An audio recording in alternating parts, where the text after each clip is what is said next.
Call to order. Call the meeting. I'm sorry. No problem. All right. So what? Thank you all for hopping in. I know that we're starting just a couple minutes late. We opened with the challenges of SharePoint.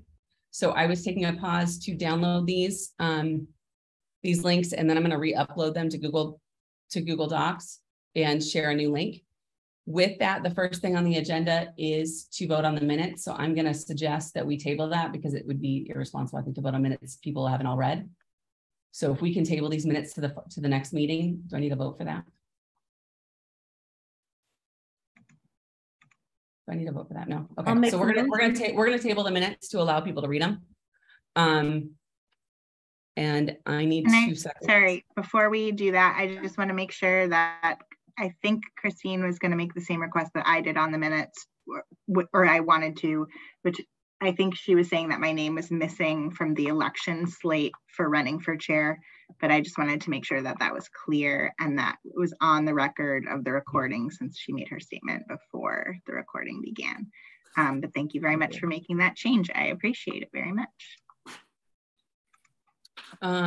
Thank you. Shaitia, can you make a note to make those changes and then resend the minutes out? And I'll put this link in here so people have a link to what we're talking about, and then they'll get a revised version. Yes. I just have to find it so that I can. Shai, why don't we skip ahead to your report? Well, so that I can get these minutes in a Google format. Why don't we skip ahead to your report and then we'll circle back to me. Okay. I want to make good use of everybody's time. Okay, thank you, Chair. So the first thing under my report is conflict of interest open meeting law certifications. We have taken inventory of everyone, and some folks have gotten the notice. We're working through it kind of chronologically. So be on the lookout for an email from me next week about your open meeting law. If you're in compliance, not in compliance, but if you're due to recertify, I will be sending that email out next week. Most of us will probably get an email. The second thing is the 16th floor. I have a date of our moving. We're going to be moving in April 2023 from the 10th floor to the 16th floor into our new permanent space. That's only for a Mass Commission on the Status of Women. No more shared space, no more reservation idea. It's going to be our permanent floor, or excuse me, area, suite, if you will. How much is that costing us, Shaitia? That's $399. We do not have awesome this space. I am, however, waiting on confirmation about any associated costs for furniture. From what I was told verbally, the furniture is a part of the renovation and then we won't have a cost associated. I just wanted in writing to make sure that we cover ourselves. The next thing is SharePoint. I think we talked a little bit about it. I am working with ANF to see what else we can do because it is significantly challenging for folks who are outside of the mass.gov system or any kind of Microsoft system to access our SharePoint. There's a lot of different user groups and it was set up very complex. So I hope to have an update next full commission meeting on what we can do with access to our SharePoint. In the meantime, I'm happy to send individual documents as we need them. I find that that has been working more successfully than adding people into the drive. So just whenever you are having trouble with a document, please just let me know and I'm happy to go in and add you and send you a direct link. I think that works the best right now. And then finally, we have- Shaitia, before you go on, I think we've got a hand. Oh, sorry. All right, I'm a bit of a techie, but so I had a question. One of the things that would be helpful for me anyway with the SharePoint is knowing what the SharePoint website link is to just get into the SharePoint. So for example, my organization Wayside, if I want to tell anyone outside of Wayside who then we give access to it, to go to it, we go to waysideyouth.sharepoint.com and then you log in with your credentials, right? And I know I talked earlier about like needing them to be different if you have two separate SharePoints that you're a part of. But what is the one for the commission that is just the commission's SharePoint site? So the link that I have, and I can drop it in the chat and we can see if it works, but it's mass.gov.sharepoint.com/site/CSW regional commissioner. Now, I will also, looks like it's dropped there already. That is the link to the overall drive for commissioners. You'll see, if you're in it, you'll see the first thing you see is the calendar. You'll see all of the events. We put all of our public meetings there and our events coming up. And then you'll see all of the folders for each commission, including the state commission and all of our regionals. If you don't see that, then it's probably not working for you. That would be a really good indicator if you guys don't see it, to let me know so then I can go in and see specifically if I can fix it on the back end. Does that help? Yes, and I can see it, just so you know. Okay. So that I might suggest adding that then, if that does work for everybody, adding that to the agendas and maybe adding that to where we post. So if people can't get in one way, then that's always an open window to the documents, just so we're make sure we're as transparent as possible. Okay. Thanks.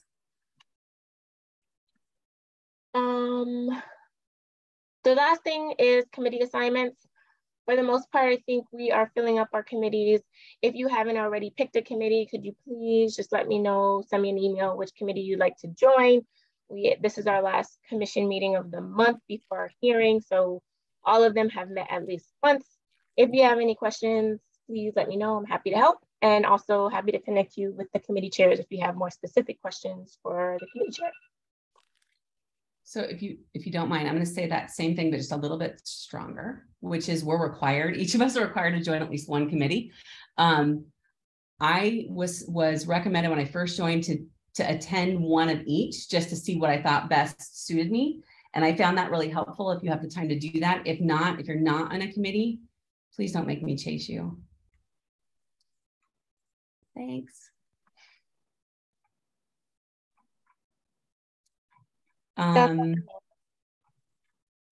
Is that it for your report? All right, questions? Okay, so if we can get anyone that isn't on a committee committed to be so by next week, I would appreciate it. So Shai, by next week, Wednesday, let's say, if we still have folks that maybe don't know how to join a committee or don't know what committees are available, any questions about committees, I drop those now. But I'm gonna assume that anyone doesn't join by next Wednesday that maybe needs a reminder, just let me know who that is and I'll be happy to make a phone call. Okay, beautiful. Any questions before I go on from our esteemed executive director? Great, okay. Because we do have a hearing coming up, I want to leave as much room as we can to talk about that with program planning. I'm going to keep my report fairly short. The Marcom committee was voted as an ad hoc committee, and I think there was one more that was ad hoc. What was the other one that was ad hoc? Regionals. Regionals, okay.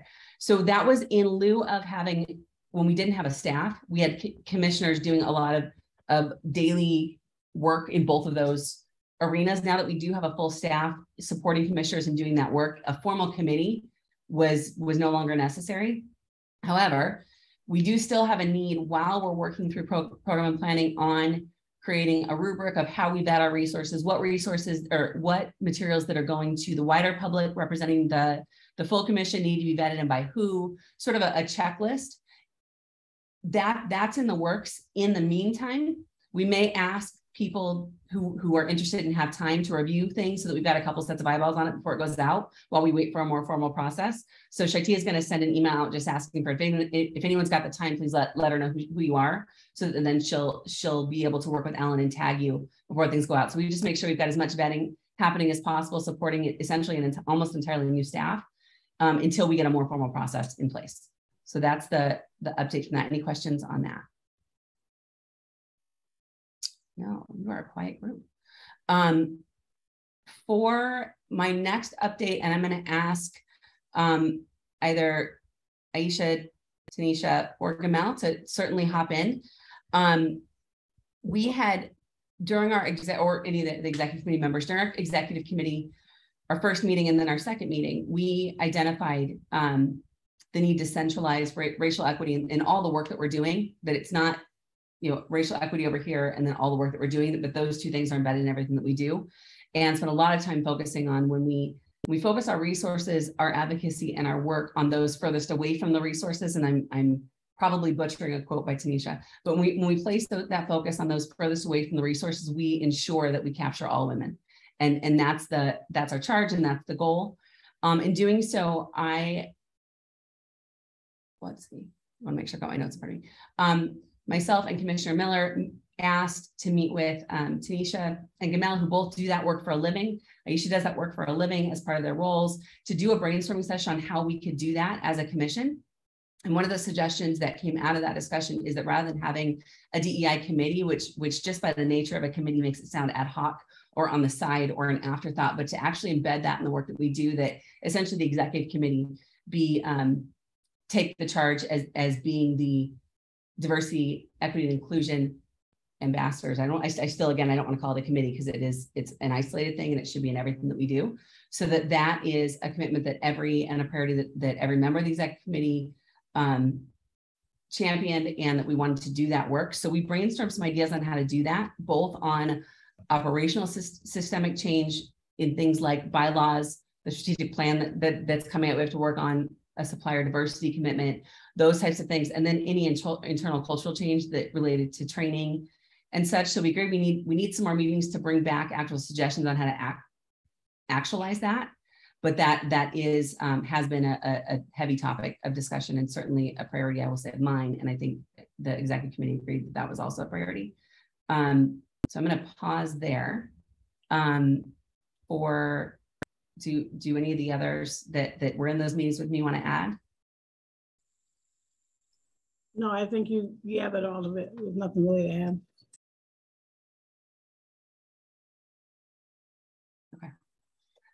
In that, I started a notes document that captured all of those ideas. So I think we're going to flesh that out one more time and then share that for the next commission meeting. Hello, Commissioner Clark. Let's see, where are we in the agenda? Janelle, were you able to open the agenda? I think what you missed is we had some challenges opening the documents, which are going to be addressed, but I want to make sure that you could open it.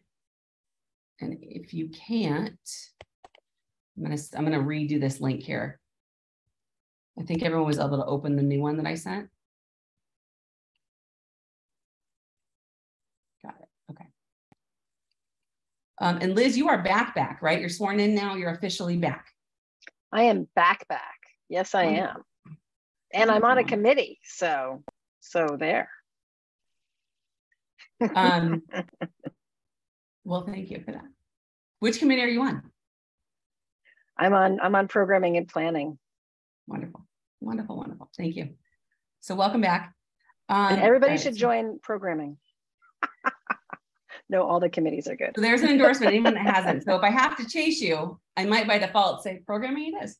I did get a phone call literally 15 minutes before this meeting that our treasurer had a family emergency and had to run out, literally a medical emergency. So, and Marianne, which would be her backup, was also, go ahead. She's here. Sarah, she's on. Hi, Madam Chair. No, I'm on. Thank you.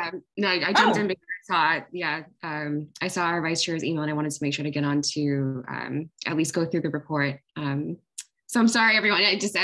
Sorry, Madam Chair. Go ahead. You can continue. No, well then with no further ado, please welcome our treasurer for your report. Thank you all. This is not the way I wanted to ideally start my first meeting with all of you. There's something going on with my sister, so I'm going to have to hop off after this, but I wanted to make sure to jump in for our first meeting, as it is our first time all together, and there's a lot of information to take in regarding our finances this year. And so just bear with me as I'm off camera and have to jump after this, but I will be dropping in my direct email, and that way, as you folks are digesting this information, please don't ever hesitate to reach out if you have questions, you want to dive into anything. I'm more than happy to have the conversation, and wish I had a little bit more time with each of you today, so I apologize in advance. But so before I share my screen to show you all the actual budget, there are some things that I want to go over to set the stage of how we're approaching it this year. So I think it's important to note, and I want to thank the executive committee team and the ED and the staff for bearing with me as I sound like a broken record on this, but it's important to drill this into all of our heads that anything we discuss with fiscal year 23's budget is going to be with an eye to fiscal year 24, right? I just want to reiterate that we have an additional amount of funding to spend down in fiscal year 23 from fiscal year 22, and that was a supplemental budget. Shout out to our former chair, Madam former Chair Daniela Clark, for getting us that, and it's wonderful, right? And we do, of course, we'll be diving into how we're going to be spending that, but we're not going to have that moving forward, right? So while it's great that we're going to go into details of what we're spending this year, again, it's always with that caveat of, okay, great, but what can we not continue to 24 and what can we bring into 24? So just keep that in mind that every conversation we have around the budget and spending and, projects and whatnot has that in the back of our minds. So with the fiscal year 23 spending plan, again, it's an anomaly because it does include that supplemental budget from fiscal year 22. And we did check and did confirm that even though it was appropriated in fiscal year 22, we actually can spend it down for the entirety of fiscal year 23, right? Which is, again, why we have that extra funding this year. So we're going to be carrying it over and spending it through, essentially through the end of fiscal year 23. Some of the things that we will be using it to spend down for fiscal year 23 that may not go into fiscal year 24 are things like the website, which does not include interpretation services. We talked extensively last spring about interpretation services. We'll get into that a little bit later. The 25th anniversary, which we are basing off of the Commonwealth Heroines event, right? And so if you're thinking about, physically how our 25th anniversary gala will sort of play out for those who attended the Commonwealth Heroines event, something similar to that, right? We don't have final numbers yet, but just in its infancy and its planning, just so that you all are aware, that's what we are basing it off of. There's marketing and branding support.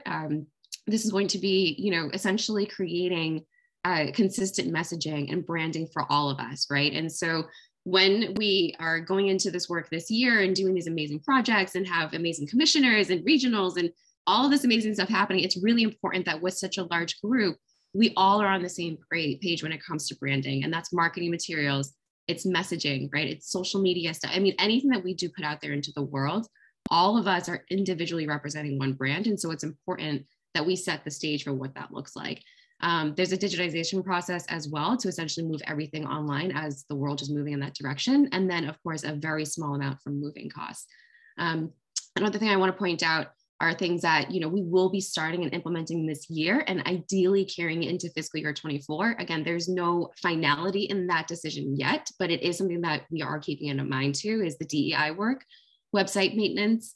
Of course, we're looking at our interns, how many can we have going into fiscal year 24 and beyond, and what their stipends will look like. That also includes regional interns as well, because we do need to plan for support there. We're looking at all of the full-time employees, again, 23 and 24 and beyond. How many can we sustain and at what pay rate? Of course, subscriptions that we have as well, such as SurveyMonkey and Zoom. We do have to keep an eye on what the legislature is doing regarding Zoom, by the way. As of right now, as we are in this space, we can still meet virtually. Should that shift, we'll shift that subscription, right? But as of right now, as it continues to be a possibility, we of course then have to plan for that. The other thing I wanted to talk about quickly too, with fiscal year 23 and again, fiscal year 24 and beyond, is that I want to think about it in these categories, and then I'll go into sharing the budget, which is, operations, which is staffing, interns, rent, utilities, right? Things that are basically, what are the basics and the foundation of things that we do need to consider in fiscal year 24 and beyond to keep us running, right? Regional operations, such as the grants and the opportunities to make sure to sustain their work. Looking at programming and events, what are we doing in the outside facing world to showcase what we are actually doing as a commission? And then I want to go from there over the course of fiscal year 23 to see, again, what other work are we doing that we want to create as a category moving forward from fiscal year 24 and ahead. So that's essentially a summary of what we're doing as we look to all of the work we do in this committee.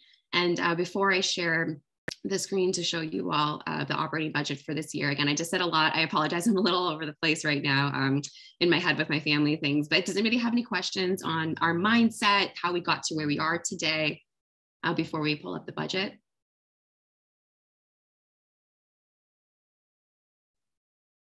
No? All right, great. So let me go ahead and share my screen, Shai. Thank you for giving me access to that.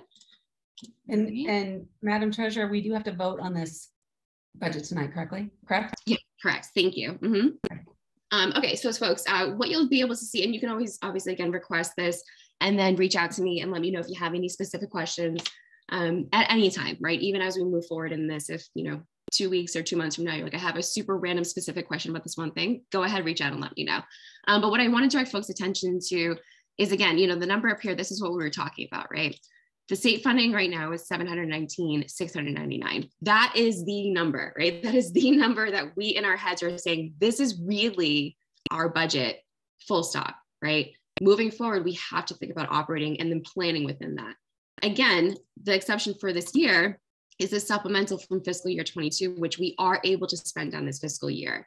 So in this year's total, of course, we have both of the, the amount of both of these combined, which is great. But again, with everything we talk about, we're always looking at this number here, okay? The breakdown for that you can see here. One of the things I want to call out, for example, is, okay, we looked at what we had for the total with these two, with our state funding, the supplemental, broke it out to what we could spend it to. And again, it's in these broad categories that we have here. If you want to go into any specifics as you're looking through this, just come over to this itemized tab and you can see the breakdown of specifics. But if we're talking general categories, here they are listed out for you. From there, again, we did look and say, okay, for example, salaries based off of this budget with the supplemental is a little bit high. Again, we have to have an eye towards fiscal year 24 and beyond. What can we do to bring that down to create more space to fund those other operational costs that we had already discussed? And so as of right now, this is our operating budget, because again, we are always operating with that mind of fiscal year 24 and beyond. Things are noted here as those one-time expenses that I had called out earlier. So you can come in here and take a look and again, look at the itemized expenditure of that as well. But these are the categories that I mentioned earlier for that. So I'm just going to leave this up. I'm not going to minimize it because it looks really small on my screen as it is. If folks need me to minimize it so you can see all of it, if you need me to scroll to a certain section, I certainly will do that as well. But I do want to give you all a moment to look at what is currently on my screen, what I spoke about. And then I do ask if there aren't any questions for someone to make a motion to approve. Madam Chair, I make a motion to approve. Aisha. Thank you, Madam Vice Chair. Second, this is Meredith. Meredith, thank you so much. Any questions on the motion before we move forward? No, and I do apologize. I believe the chair does have to be the one to call that. So Madam Chair, I'm going to hand that back to you. So I will do a roll call for a vote. I don't have a question. I just have a request for the next meeting, given that we need to start planning now, essentially, or almost now, for next year's budget. If we could have a timeline, and I'm assuming the staff can help with this, but if we can have a timeline for what are the key dates, by when, who should be involved, what kinds of advocacy is needed, et cetera, what does that work look like, so that we can plan for that, that would be awesome, so that we can start working on that, and we're not racing and it's not being shouldered by a couple of people, which I know has happened. So I just want to make sure that everybody's got the information that we're going to need to do to move for next year. And then the second would be for next meeting. Also, you have a financial policies on the agenda that if you go through with the finance committee and tell us what those are and a timeline for those and what you need, then that will allow us all to kind of help that all move forward. So with that said, I'm going to go ahead and call for a vote. I'm just going to call them in the order that I see them on my participant list, because otherwise I miss people who are off camera. So Nina, I will start with you. Yes. Yes. Audrey? Yes. Leslie Ann? Yes. Allison? Yes. Wait a minute, y'all guys are all moving around on me. Audrey, did I already call you? Yes, sorry. Christine? Yes. Gamal? Yes. Meredith? Yes. Danella? Oh, where'd she go? Her chat says switch in the car. Okay. Rebecca? Yes. Sonia? Yeah. Excuse me. Yes. Tanisha? Yes. Jean? I see Jean. I have to abstain. I don't even know what you're voting on. Sorry, just got here. No, that's okay. We're voting on the budget. I'm sure it's wonderful. Beautiful. Okay. So please record Jean as an abstention. Did I miss anybody else? Aisha, yes. How did I miss you? Okay. I turned my camera off. Sorry. No, that's okay. Madam Chair, just for the minutes, how do you want to record Commissioner Clark? How do you want to record her? Is there she an was absent during the vote, so yeah. She should. Okay. So, and I do have a quick logistic question. I know Danelle, when she was chair, generally didn't vote unless there was a tiebreaker. Is that a rule or is that a preference? Yes. That's the rule in the bylaws. Okay. Yeah, the chair doesn't have to vote. That's amazing. I have no vote, but I will be happy to do a tiebreaker. I have opinions. Okay, so it passes unanimously. Or not unanimously, I'm sorry, with one absent and one abstention. Thank you, Madam Chair. And I'll make sure to have those two items prepared for our next EC meeting, as well as the full meeting as well. And if I could just really quickly go through the remaining two items that are here, folks. So just to keep you all up to date, this is more of an FYI, and you'll see the work develop as we move forward. Similar to Madam Chair's request, this is sort of in line with what she's speaking about. So for new policies, it's a priority for all of us. We've been talking over the summer about, again, so many changes happening here, right? Good things happening, but it's important that we do establish and or codify policies for all the commissioners, regional members, ED staff, right? Just to make sure that everybody who moves in and out of this commission are all on the same page, right? There's a very long history here at this commission. I'm still very new, right? I'm trying to absorb as much as possible. And I think it's important that for new and long-term standing members that we codify all that information into one place, right? And that way, if and when there is changeover, there is consistency in the work as it happens. And it could be something as big as, again, how are we, coordinating policy and hearing dates and whatnot, all the way to, what are we doing for a Facebook post, right? But no matter how big or small it may seem, all of it does represent our brand, which then again represents each of us and vice versa. So that is all to say, it is really important for us to also establish policies to make sure that there's a smooth workflow. So some of the policies we're working on establishing, again, very much in its infancy, are working to move forward. I do put out a call that if anybody has extensive experience on any of these things, to reach out, let me know. We'd love to, again, put all that information on paper to put together good policies. So for sponsorships, we're looking to create and codify a good sponsorship policy. Commissioner Hall has been wonderful in helping us move that ball forward. And when it comes to sponsorships, it's two different things, right? It's one, if we decide to sponsor another organization, or if people reach out and say, hey, would, MCSW would be willing to put their name or their brand on something, are we willing to sponsor something else? And if so, what does that look like? The second half to that is, if folks are willing to donate to us, whether in kind or financially, what does that look like for us as far as what we want to give in return for when people sponsor to us? The second policy is a reimbursement policy, which Tina has worked on extensively over the past summer to say, how are we going to reimburse folks, specifically for regionals and for folks who are requesting travel reimbursements, daycare, et cetera. And so again, that's going to be quite extensive, but it is important that we codify an actual policy. Rebecca, I see Commissioner Bact, I'm sorry, I see your hand raised, so I wanted to just call on you and see if you have any suggestions or questions.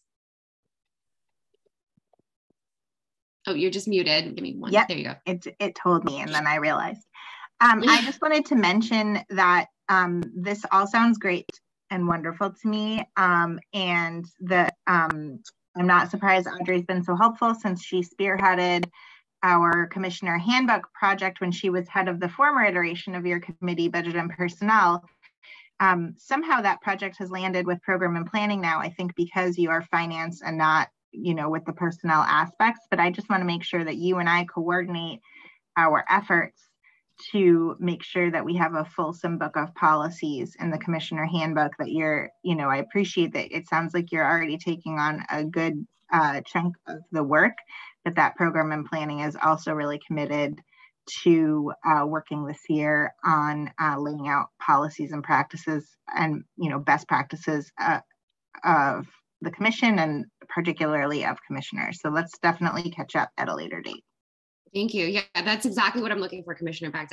Again, like I said, this work is still in its infancy. And so I very much am grateful for and embrace your help, and definitely will follow up with you to see what we can do to collaborate. All right, so the next thing is regional grants. Again, creating a formal process, right? We want to make sure that whatever happens with this is successful and make any changes that we need to along the way. So our wonderful ED has already put out the formal process for this year, and we are waiting to get feedback from the regions to submit their grants. And then once they do, whoever's going to chair the regional committee group will essentially review those proposals at our October meeting. And then from there, obviously we'd have to bring it to Commissioner back and, review it in program and planning before we move forward. There are going to be 2 cycles to this process, the grant writing process or the grant submission process, one in October and one in January, which is great because we can look at how this works in October and then make any changes we need to for January's grant process as well. So again, it's a lot of trial and error here. I again apologize for sounding like a broken record, right? But it's important for me to, establish policies, make sure we have these things in place that work well across the board. And I'm very much open to suggestions and edits along the way. So with that, I do want to just wrap it up with something that's not on the agenda that I want to throw to all of you, which is an invitation to join Finance Committee. I hope I was able to give a sort of good summary of, my eye towards the work in this committee and what I would like to accomplish in the year or less than a year before we enter our next fiscal year with this committee. And again, I can use as much help as possible with the knowledge that each of you bring to the table. So let me drop my email in here. Please reach out, and I would love to have you join the committee and love to have your support. So Madam Chair, I'll turn it back over to you. Thank you.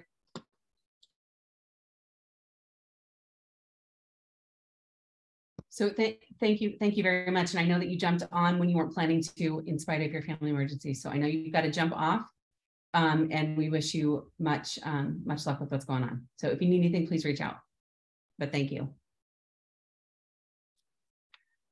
All right, and with that, I am going to turn it over to, who am I turning it over to? Commissioner Back. Sorry, there's an airplane going by. Are you turning it over to me? I believe so, yes. Okay, Program planning? Yes. Perfect. So thank you so much. We had a great first meeting a couple of days ago, and we just have so much going on. So I want to echo Nina's invitation to all who are committee-less to come join the program and planning fold, because we have just so many great projects. Not only do we have our hearings and reports, our events, we have our special 25th anniversary event, which has a group forming, and we also of course have Jelly, our girls initiative.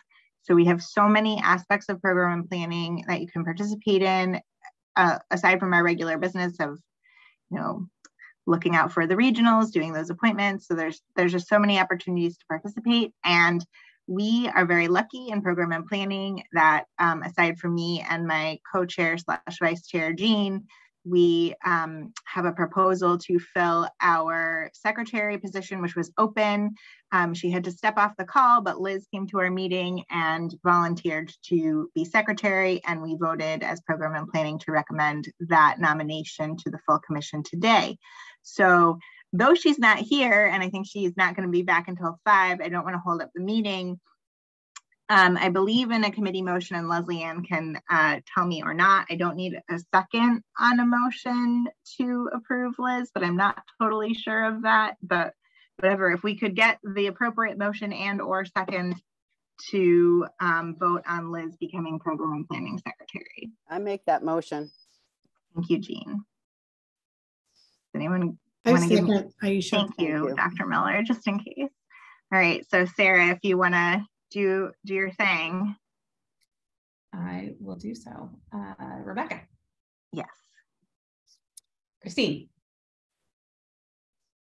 Yes. Aisha. Yes. Tanisha. Yes. Gamal. Yes. Jean. Yes. Leslie Ann. Yes. Meredith. Yes. Allison. Hi. Yes. Is that a yes? Yes. Okay. Audrey? Yes. Thank you. Yes. Did I miss anybody? Sonia. Sonia and Audrey. Sonia. And I'm sorry, Sonia and who? Audrey. No, she got me. Oh, No, sorry. Yep.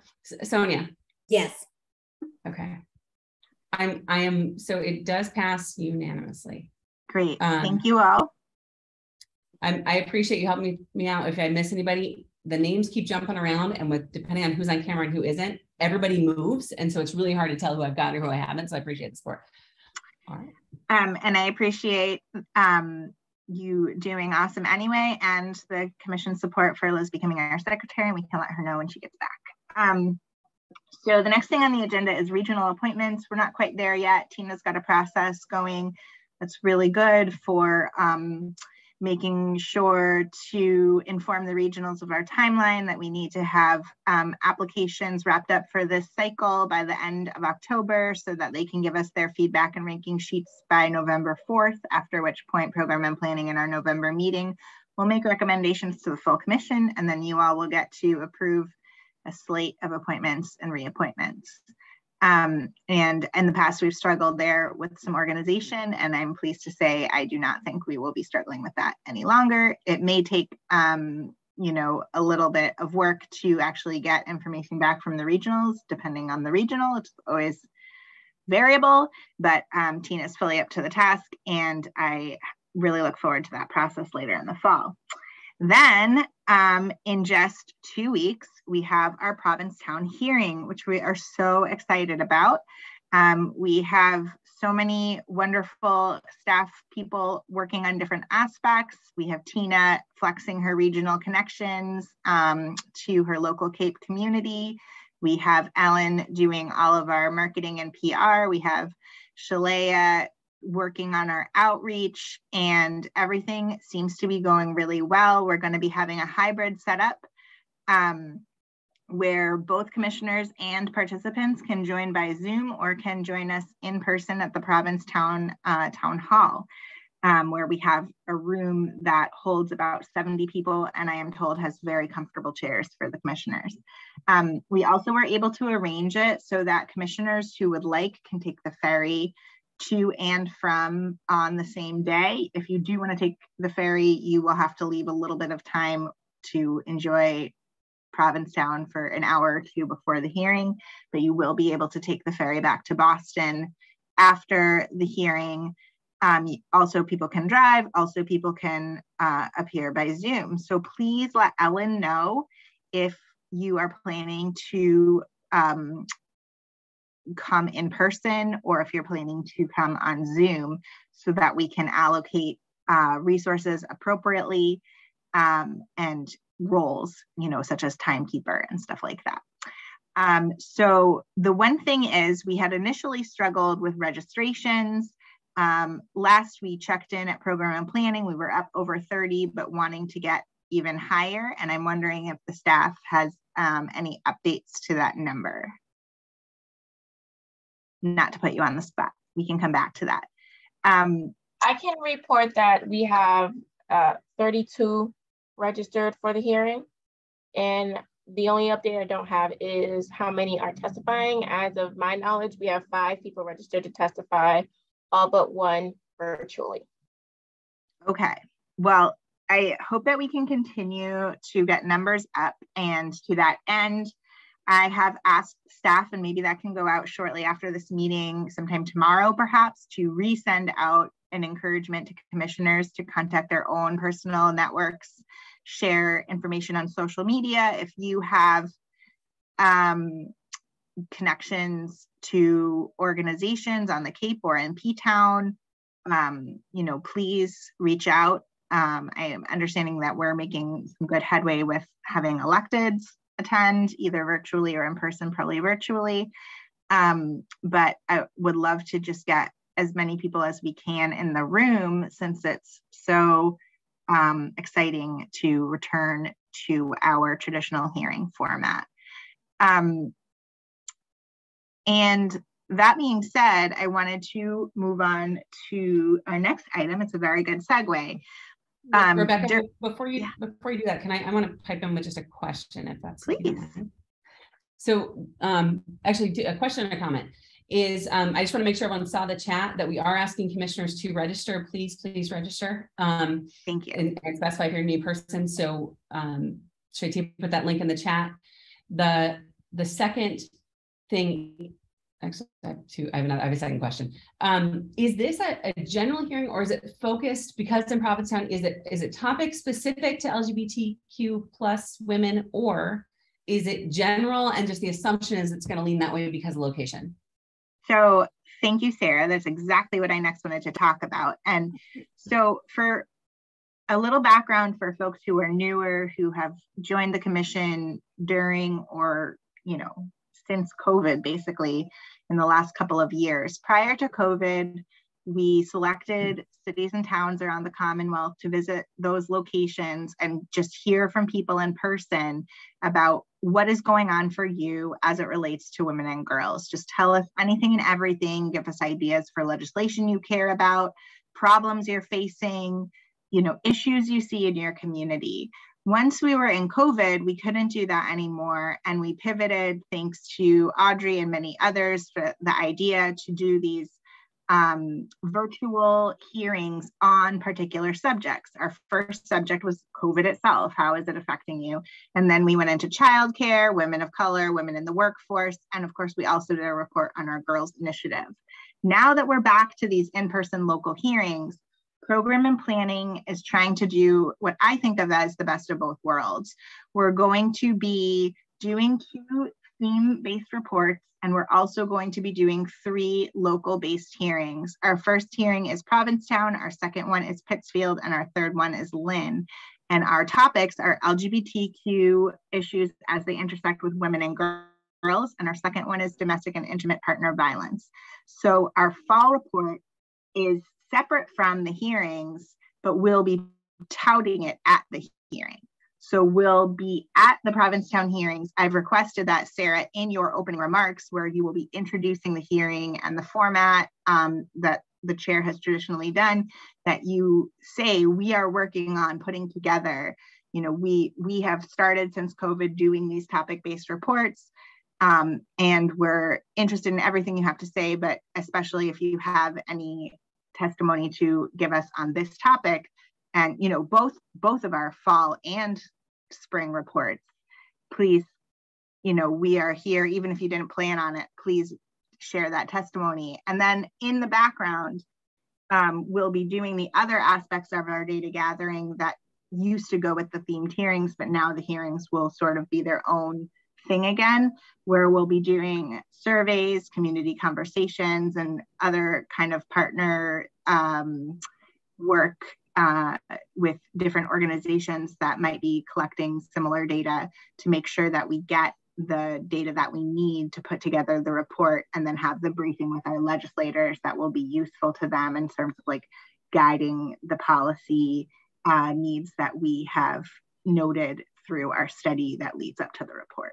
So the hearings are going to be local issues, but also informed by, these are the topics that we've decided that we want to focus on this year, that we see a need to report on. So I just had one more question. I believe we talked about at the executive committee meeting, and Commissioner Clark brought it up, and then Commissioner Miller and I discussed it yesterday. For all of us that are new and haven't done an in-person hearing, I believe that Ellen was going to work on sort of a run of show, the draft speeches. Okay, perfect. And what is, so I show up in a room with a comfy chair. Do I have a name tag? Should I dress professionally? Does it matter? Should I plan, if I'm a commissioner that isn't speaking, should I plan to shake hands? Sort of what is, we do have a little bit of time. We're doing really well on time. I'd love to. And pretend I'm a brand new commissioner, which I am. A new commissioner's never been to one, and I'm not speaking. What do I do when I get that? So thank you for that question. It's a wonderful question. So how the hearings that I attended in about the 3 years prior to COVID, where I was on the commission, were that we would have a room set up that involved a sort of panel appearance at the front with an audience, and then a microphone place where somebody could come up and face the panel, which is the commissioners, and testify. So the commissioners sit down. You should have a placard with your name. You can get it from the staff when you arrive and put it in front of your seat.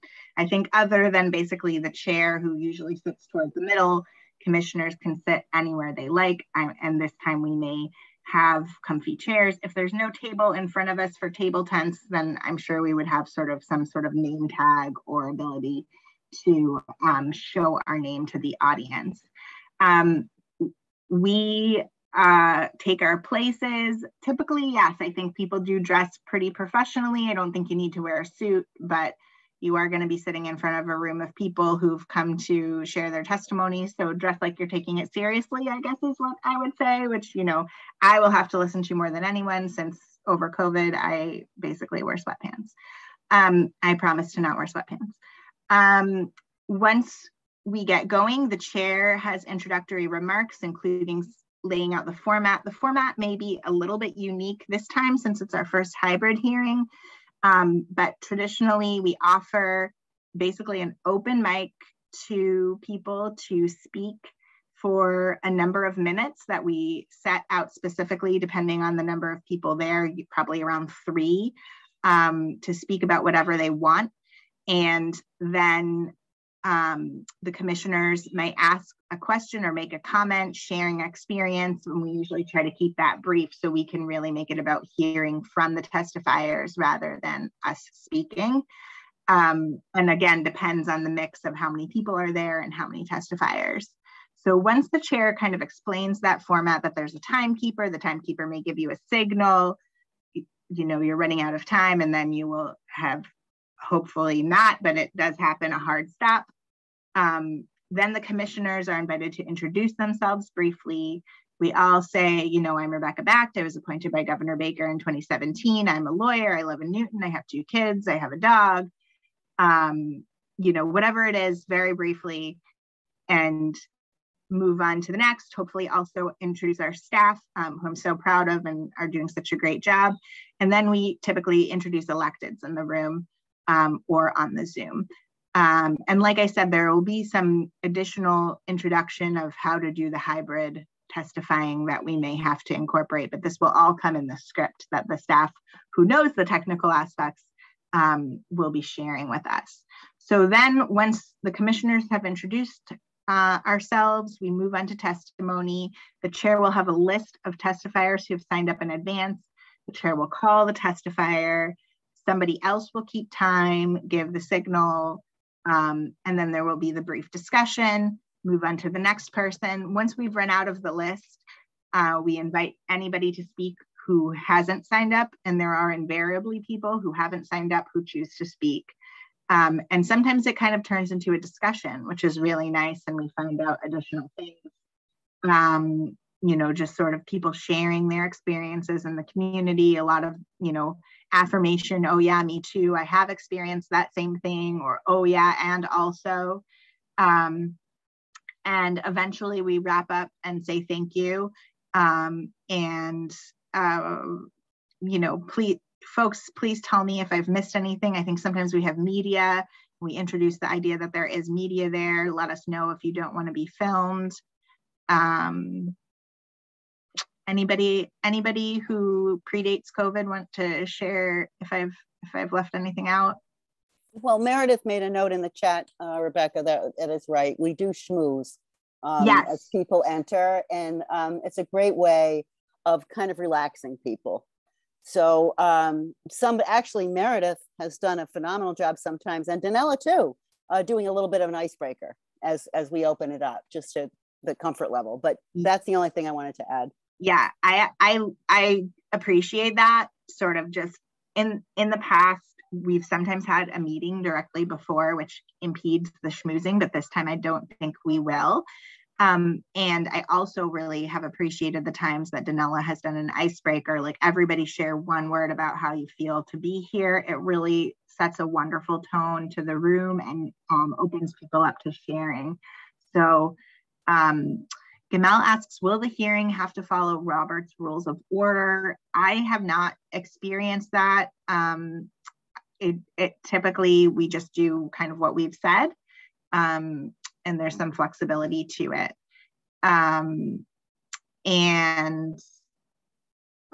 Anything else that folks are wondering? I see Sarah is inviting folks to hang out in P-Town after the hearing if you're staying overnight. And that Sarah knows P-Town, so she'll take you to good places. Leslie Ann. Hi, thanks so much. This is great. I can't tell you how excited I am to, first of all, see some of your great faces in person, but also just to get back on the road, I think it's really important. Just a technical question. Because this is a hearing and there is a likelihood that we'll have more than a quorum of us there, we're probably going to need to post this as a meeting, even though we're not going to deliberate on anything. Correct? I appreciate that. Thank you. And this is maybe the first time that we've had a hearing separate from a full commission meeting. So thank you for that reminder that we may need to do something in addition to what we have done in the past. Other thoughts or questions? Audrey. Yeah, the one thing I just want to mention is that we usually try to encourage people to sign up so that we have their contact information when they arrive at the hearing. We want to have a record of people that are there, get their contact, their emails, whatever it is, so that we can build our database and follow up with them. Yes, thank you, Audrey. That's great. So if they've registered online, then we would have that. But again, if they haven't, it would be great to have that so we can, as Audrey says, follow up. People often share legislation they're interested in, or we can continue to keep them in the loop of the commission's activities, etc. So that's a great point. Thank you. One other thing, Rebecca, yes, if I may. We also, if we are inviting electeds, which we usually do, city councilors, town managers, it's province, towns, and towns still, right? Okay, so we would want to invite Board of Selectmen, maybe some key players in the government and their legislative delegation. And then of course we want to make sure that we introduce them when they're there and acknowledge them. Absolutely. And Shalea has like the spreadsheet going, has made multiple contacts, and I think has gotten some confirmations that folks will be attending. So to the extent that the particular town folk, like town manager or anybody else, hasn't been reached out to yet, we may have done that just in terms of securing the space. Since we are at town hall, but to the extent we're not on folks' radar that we want them to be there and join us and be recognized, then let's make sure that we follow up and do that. Audrey, do you still want to say something else? I'm sorry. Yes, just no, please go for it. One more thing. We usually ask the Board of Selectmen or school committee if they would be willing to announce the hearing at their meetings to help us build awareness so that more people do attend. Oh, that's great. I'm not sure if we've missed that, but if we haven't, that would be a super idea. That's done. I could say that Shalea and them did do that because Rep Vieira, who is one of the reps for that area, has notified us that he's going to be virtual that day. So they're all sharing it on their networks. I've been seeing it. Great. So Jean. I also wanted to add that if there is an official present, physically present, an elected, we have also asked them to do a welcome. We've done that in the past, and we should.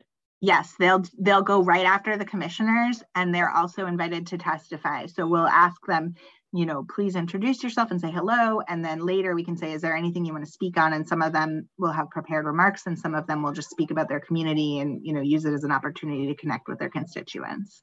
So all of that is great information. Any other thoughts on the hearing or the new report structure?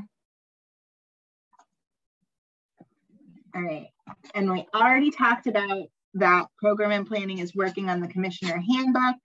So that's one of our other projects. And then I just wanted to mention as the last program and planning item that we discussed, and I'm sorry, I don't know if you can hear my dog like being weird behind me, but I can hear it.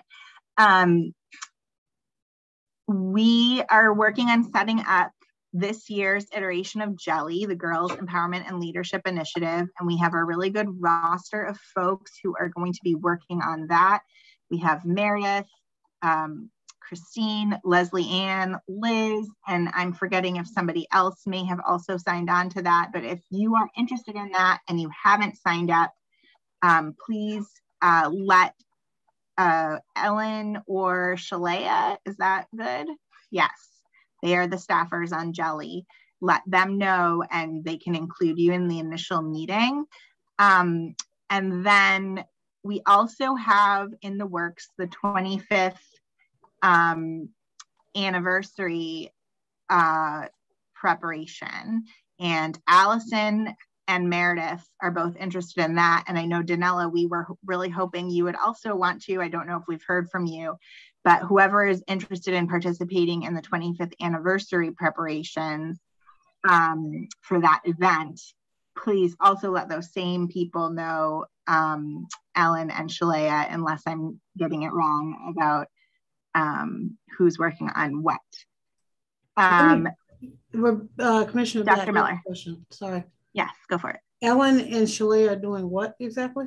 They are organizing things for program and planning. Both the 25th anniversary and Jelly are projects that they are staffed on. So if you as a commissioner want to work on either of those projects, you can contact one or both of those people so that they can keep you in the loop for the meetings of those groups. You can also always come to program and planning. We're a fun group. I know, I was there last time. I know you. Yeah, I'm preaching to the choir here. You're already on board. Danella asked if we have invited our U.S. Senators, Markey and Warren, to P-Town, and I'm not sure that we have, but if we have not, we may as well. I don't know that they would come, but maybe they will. Maybe they will pop in or send a video or something. So if we could reach out to their offices, that would be great. Any other program and planning questions or thoughts? Anybody from the meeting that I've left off something? Yes, Emily. All right. Well, thank you all. That's all for me.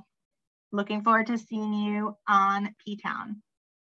Thank you very much. It's an impressive amount of work done in just the first month. So that's really, really incredible. So thank you very much. It's an amazing team. So we'll hope to keep it up. Thank you. Commissioner Tuitt, I believe you're next for your report, and I see you only have a few minutes. So I want to make sure you've got your time. Thank you. Thank you. Legislative and Public Policy meeting. I want to thank everyone that attended. We had a really good conversation. We talked about our game plan and where we're going to go legislatively starting in the new term in January. As you know, we're going to be launching a new session with new electeds. And so basically what our goal is to try to put our packet together and know what we want to do and how to tackle in January, and look at some of the work that we've done in the previous years and see if there's something we really want to jump on and write language on and ask to be filed on our behalf when it's time to file bills and legislation in January. Also to be able to connect up with Nora Bent at the caucus and all of our appointing authorities to make sure that we get on their schedule for January to be able to talk about what bills they're looking at, so we can also be a part of that when we share in our stuff. Legislative and Public Policy, as you know, we've looked at some of the major endorsements and sponsorships we've done this year and our wins, such as the Crown Act and Driving Families Forward and the child marriage and where we're going on some of the other pieces that we're still waiting on. Common Start with the budget, the money in the amendment in the budget and all of those different things, our wins. So we're Shalane and Ellen are going to work to piece together kind of like a shining star report card for the MCSW that we'll be able to launch out and have out there. We are also right now in the midst of working with CSW with the Cape, because we were notified through the Cape Regional, and this is why the regionals are so important to us. The sexual assault nurse examiners for region of Cape and the Islands had DPH made a decision to turn them into a telesane region only. So DPH, after receiving 7.9 million in the budget, decided that Cape and the Islands did not need sexual assault nurses in person in the emergency rooms and in the hospitals, the 3 hospitals in the Cape, because they didn't have enough coverage. They only have 1 regional coordinator and 10 nurses. They're saying that if they had 18 to 23, they would think it would be beneficial to keep them. But they, in the 18 years that it's been in existence, they've never said they were understaffed or short. So this is a decision that we were a little surprised at. The Cape delegation has reached out to DPH and has asked them to extend past November into the spring to give some nurses the ability to get to train and get certified and add to the numbers to be able to save the region.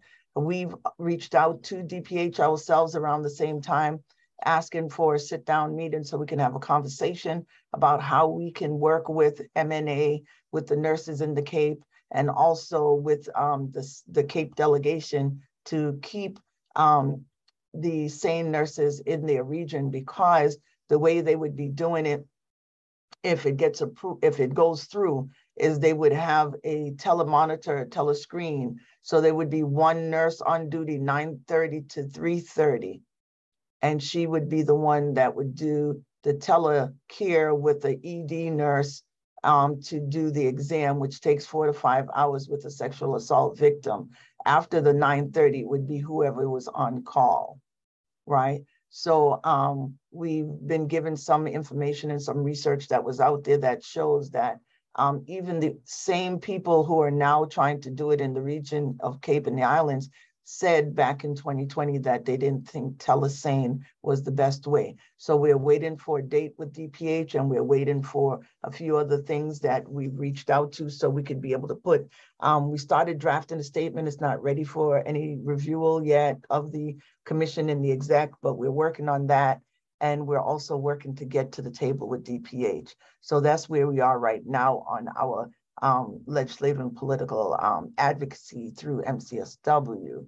And other than, we're also going to be working hand in hand with program planning and collecting some of the information through the hearings and through the two subject matters that program planning is going to be working on this year, through their exit summary surveys and the other things, to see what we can look at as our legislative agenda for our programmatic year, and maybe see what is regurgitating from previous years that we might be able to get some language and file legislation on.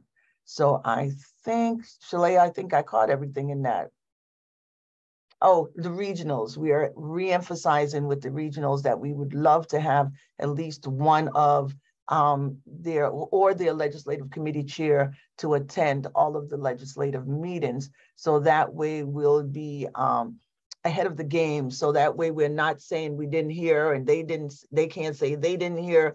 We'll know what bills they're looking at. They'll know what bills we're looking at, because we'll be working hand in hand and collaboratively on the legislative agenda. Jean? Yeah, I just wanted to add on the SANE issue that one of the representatives from the Cape and the Islands was really, I thought, spot on when she said, you know, my main concern, besides the health of any victims on the Cape, is that this could become a statewide standard. Mm-hmm. And therefore, the far reaches, and I live in one of them, the far reaches of the state, once again, gets short shrift. So I'm happy that they brought this to our attention. You're right, kudos to the regionals. Because if this does become a standard, we have a big mountain to climb. Yes, yes, and exactly. That was one of the conversations. Thank you, Jean, for reminding me about that piece, that if they are going to do it in Cape and the Islands, who says they're not going to do it in the Berkshires? Who says they're not going to do it in the rural communities that are in lack of access already? And thank you, Jean, for raising your hand, because that brings us back to one other item, is the omnibus. We were talking about reproductive rights. We were talking about IUDs. We were talking about feminine condoms, and if there's a way, and we're going to do some research to think about how the MCSW can write language about the resources and the funding and the support of IUDs, reproductive rights for the young people, and feminine products and so on. And if that's something we can buy into, if we can tie ourselves into and put our name on, to be able to assist our young sisters and our sisters, maybe menopause and so on, just to create an omnibus language bill that we can focus in on everything that impacts us as women within our feminine hygiene cares. Go ahead, Jean. Well, I just wanted to say that I had pulled that study from Colorado on the IUDs that were provided free of charge to younger women. And it did two things. It reduced the teen pregnancy rate a lot. And it also, because when you have an IUD, you don't need as much medical follow-up, it had a very big health budget impact to the right side of the ledger. So we have a study that's already been done that we can use as part of this. And you're right, it's the feminine hygiene on top of that in our omnibus, as well as the feminine condoms, just some things we're talking about, just scratching the tip of the iceberg. Thank you, thank you. And this is something too, if the sisters that are on the, that are here, if you have a thought around that omnibus bill, if there's something you think we should focus in on. I know years ago we focused in on diapers across Commonwealth, but this is something we really need to talk about. We really need to look at, because it is a national issue. And if we're able to tackle it here in the Commonwealth of Massachusetts in a full way, then that'll bring us to a different level, you know? So we want to say, you know, if there's something you think that we should jump in there and include in our research to be able to get this language together by January, please let us know, right? Especially Leslie Ann, because I know, oh, I see your hand. Go ahead, Leslie Ann. So Meredith, I totally appreciate, obviously, your continued leadership on this committee. It's so important. You know, I'm new to this committee. I haven't watched it. I've watched the commission work, but I haven't really watched it. I was a little unprepared, and that's my fault, last week to bring up topics that I think we should address. So I just want to know when the right time, maybe it's just you and I can have a conversation, because there is a topic that I feel that is impacting our elderly poor sisters in the Commonwealth, specifically related to applications to housing authorities. Yeah. And I'm wondering if we might be able to talk a little bit about that. Yes. There's a high vacancy rate in housing authority placements for a few reasons, and it's Housing and Economic Development's the HCD that it's sort of responsible for it. But maybe you and I can have a side conversation. You can see whether to bubble up as an issue, because I just, in the years I've been on the commission, which isn't that long, I haven't really seen us tackle sort of our older sister population, especially related to the poor older sisters that we have out there. Yes. So was wondering maybe if that's the right time to see you and I to have a talk. Yes, we can have the chat and then we can put it on our agenda talk. That is something that's come up in the Cape quite often, and also in the Berkshires when we did hearings out that way, you know, so that's a good topic for us to have a sidebar and then bring it to the agenda. Okay, thanks. Thank you. I think I am all set on that, and I'm right on time. Yep. Back to you, Sarah. Well, thank you very much. Is there a central document where there's links to the detail of all the legislative agendas that we're working on? Not yet. I'm just thinking, if there's somewhere that we could get it, that would be great, because I feel like often during these meetings when I wasn't in this role, I'd be Googling like, oh, right on, you got, this is amazing. So I would love to be able to talk about it more informed. Yes. If there was a place that I could see it. Yes. So that's just incredible. Right. So other than the priority list, we haven't created a little drop-in area where you can go in and look at all the different things that we are looking and focusing on, and maybe be able to ask you to drop suggestions. Shalaya, what do you think? It's something like that where we can say if there's a thought, if there's a topic they want legislative and public policy to look at, we can create a documents folder where they can go in. But thank you so much, ladies. I didn't want to walk out and disconnect and head to the car at the same time. So here we are.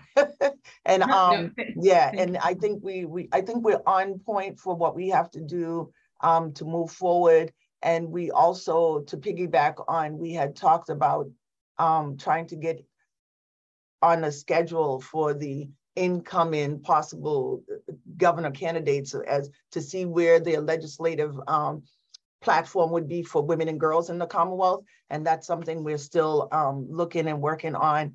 I have to reach back out to the Healy campaign to see if we can tie in a date with them to get that going. And I know we're going to try to focus in on candidate rep deals staff also, and see if we can get that, because those are things that I think if we get ahead of the January date with these two, at least we'll have an idea of where they're going to go, and especially with the knowledge that one of those candidates is anti-LGBTQ and trans, anti.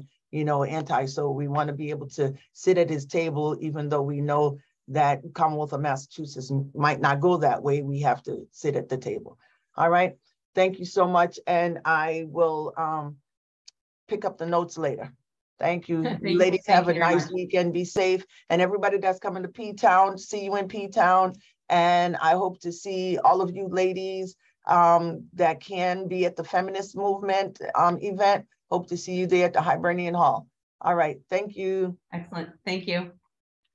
I look forward to a day when we have a centralized website where we could post all of those agendas and post all of those legislation, and then actually solicit public feedback in a whole website. So the fact that we have a budget for that this year is really incredible.